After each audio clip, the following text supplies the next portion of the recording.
Ito naman yung 22 million na tulay. So ito.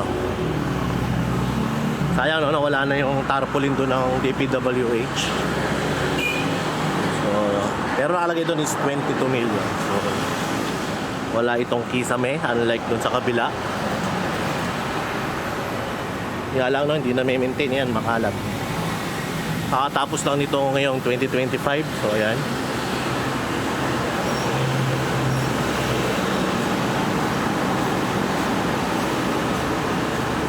Ang mamahal ng overpass dito, no. So, mas type ko yung dun sa kabila, no.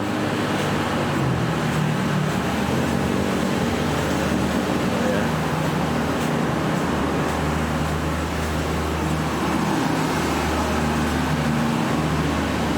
Ito gawa sa wala siyang ilaw, no, pag gabi. Unlike dun sa kabila, meron. Pero maganda yung pagkakagawa. Hindi nga lang siya stainless yung railings.